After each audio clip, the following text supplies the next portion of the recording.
తెలంగాణ రాజ్యాధికార పార్టీ కుటుంబ సభ్యులకి ఈ సమావేశానికి ఆహ్వాన్ని మన్నించి వచ్చినటువంటి ప్రింట్ అండ్ ఎలక్ట్రాన్ మీడియా మిత్రులందరికీ హృదయపూర్వక నమస్కారాలు తెలియజేస్తూ, గత వారం రోజులుగా సూర్యాపేటలో జరుగుతున్నటువంటి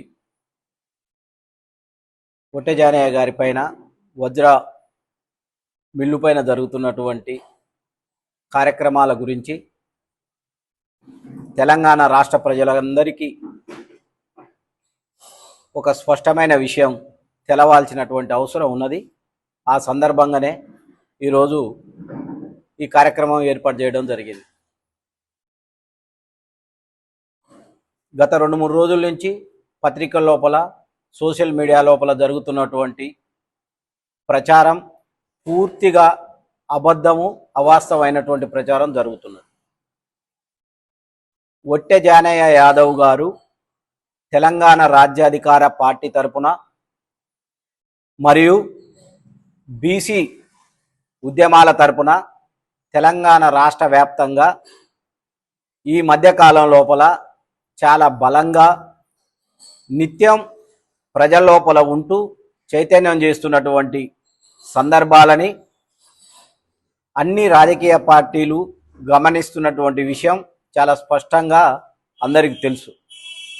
ఆ క్రమం లోపల ఒట్టెజానయ్య యాదవ్ గారు గౌరవనీయులు మా పార్టీ అధినేత తీన్మార్ మల్లన్న గారి నాయకత్వంలో పనిచేస్తూ తెలంగాణ రాజ్యాధికార పార్టీని, బీసీ సంఘాలని చాలా ఉవ్వెత్తున అభివృద్ధి క్రమం లోపల దినదినాభివృద్ధి జరుగుతున్నటువంటి తీరును చూసి తట్టుకోలేక ఏ విధంగా దీన్ని అణిచివేయాలి, ఏ విధంగా వీళ్ళని అణిచివేయాలన్నటువంటి ఏకైక లక్ష్యంతో రాష్ట్రం లోపల ఉన్నటువంటి అన్ని రాజకీయ పార్టీలు కలిసి అధికార పార్టీ ద్వారా, సీఎంఓ ఆఫీస్ ద్వారా ఒక కుట్ర పన్ని ఆ కుట్రలో భాగంగా అనేక కార్యక్రమాలను నిర్వహిస్తున్నటువంటి సందర్భం వాస్తవం.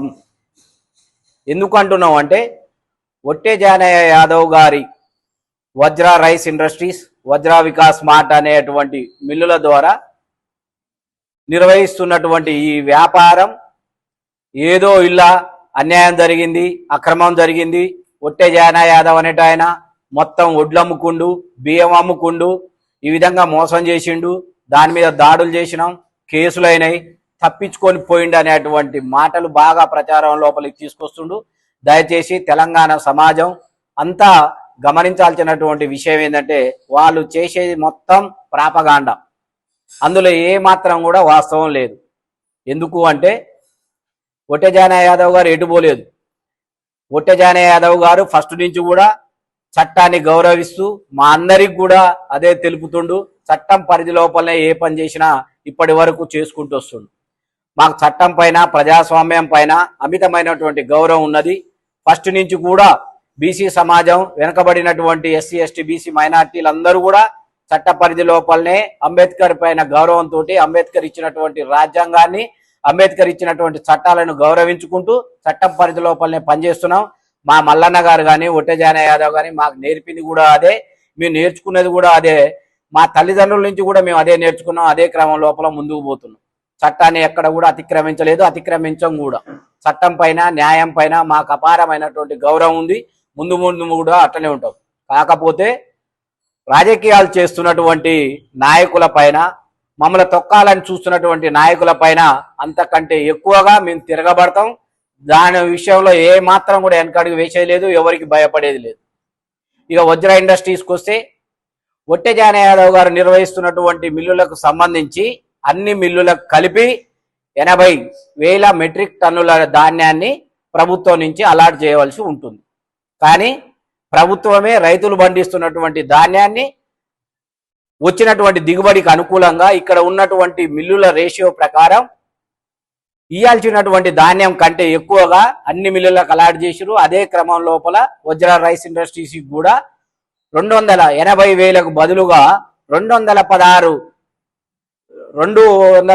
మెట్రిక్ టన్నుల అదనంగా కేటాయించారు. అంటే 80,000 నుంచి 2,16,000 కేటాయించడం వల్ల ఉన్నటువంటి మిల్లుకు ఉన్నటువంటి గోదాం లోపల కాకుండా ఆయనకు అనుకూలంగా ఉన్నటువంటి వేరు వేరు గోదాముల లోపల వడ్లని బియ్యాన్ని నిల్వ చేయడం జరిగింది. దీనికి సంబంధించి ప్రభుత్వానికి తెలుసు, సివిల్ సప్లై వాళ్ళకి తెలుసు ఈ విషయం. అయినప్పటికీ మిల్లు స్టార్ట్ చేసిన దగ్గర నుంచి ఇప్పటి వరకు కూడా ప్రతి నెల ఏ విధంగా సిఎంఆర్ఎఫ్ రైసు ప్రభుత్వానికి సప్లై చేయాలనో అదే క్రమం లోపల సప్లై చేయటం క్రమంగా నిజాయితీగా పద్ధతి ప్రకారం సప్లై చేసుకుంటూ రావడం కూడా జరిగింది. గత 2 సంవత్సరాల క్రితం నుంచి కూడా ఒట్టె జానయ్య యాదవ్ గారు ఉత్తమ రైస్ ఇండస్ట్రీస్ అవార్డుకు ఎంపికైతే ప్రభుత్వాలు వారిని తొక్కిపట్టినటువంటి విషయం కూడా ప్రజలందరూ తెలుసుకోవాల్సినటువంటి అవసరం ఉన్నది. ఆ క్రమం లోపల వజ్రా రైస్ ఇండస్ట్రీస్ ఉత్తమ ఇండస్ట్రీస్ వరకు ఎంపిక కాబడ్డది అంటేనే ఎంత క్రమశిక్షణతోటి, ఎంత నిజాయితీతోటి, ఎంత నిబద్ధతతోటి పనిచేస్తున్నటువంటి విషయాన్ని కూడా తెలంగాణ ప్రజలు గమనించాలని సవినయంగా మనవి చేస్తున్నాం. అధికారాన్ని అడ్డం పెట్టుకుని వాళ్ళకి అవార్డు రాకుండా చేసిర్రు.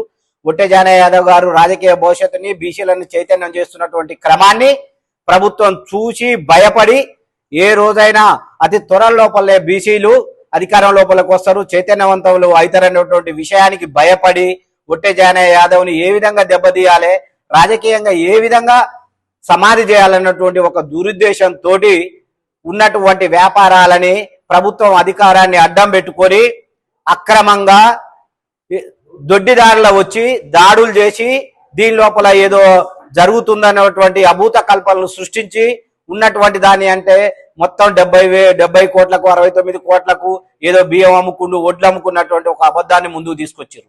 ఎందుకు మేము అబద్ధం అంటున్నాం అంటే, నీకు ప్రతి నెల పెట్టాల్సినటువంటి సిఎంఆర్ రైస్ పెట్టనప్పుడు ప్రభుత్వం నుంచి ఇప్పటి వరకు వజ్రా రైస్ ఇండస్ట్రీస్ కి ఒక్కటైనా నోటీస్ వచ్చిందా అనేది అధికారులు ఇవాళ ఉన్నటువంటి విజిలెన్స్ కాంగ్రెస్ ప్రభుత్వం సమాధానం చెప్పాలి అని మేము సవినయంగా మనవి చేస్తున్నాం.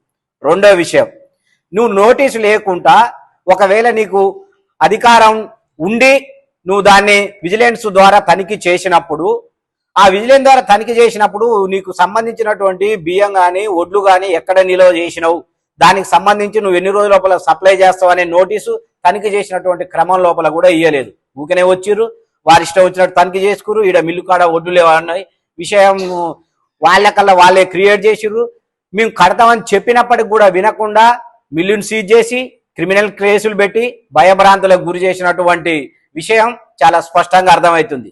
దీని అన్నిటికీ కారణం ఏంటంటే, మళ్ళొకసారి గుర్తు చేస్తున్నా, ఈ మధ్యకాలం లోపల జరిగినటువంటి తెలంగాణ రాజ్యాధికార పార్టీ భువనగిరి మీటింగు సక్సెస్ కావటం, రెండోది కాంగ్రెస్ ప్రభుత్వం పదవి ఇచ్చి తిట్టిస్తే ఈశ్వరమ్మ గారికి మద్దతుగా పోయి నా బీసీలకు ఇంకా అన్యాయం జరుగుతుంది, ఆత్మగౌరవం లేకుండా నా బీసీలను అవమానిస్తున్న ఒకే ఒక ఈశ్వరమ్మ దాన్ని అడ్డం పెట్టుకొని ఒట్టె జానయ్య యాదవ్ గారు బీసీ సమాజాన్ని తెలంగాణ రాష్ట్ర వ్యాప్తంగా చైతన్యం చేసి ఈశ్వరమ్మ గారికి క్షమాపణ చెప్పించేటువంటి పరిస్థితి వచ్చింది. దాన్ని తట్టుకోలేకనే ఈ రోజు కాంగ్రెస్ అధికారం లోపల ఉన్నటువంటి రెడ్డిస్ అంతా కూడా ఏకమయ్యి వారి ఆధ్వర్యం లోపల ఈ అక్రమంగా దాడులు చేసి ఒట్టె జానయ్య యాదవ్ గారిని బెదిరియాలనుకున్నటువంటి క్రమాన్ని తెలంగాణ ప్రజలు బీసీ సమాజం అంతా చాలా పరిశీలించి అర్థం చేసుకొని చైతన్యమవుతుర్రు.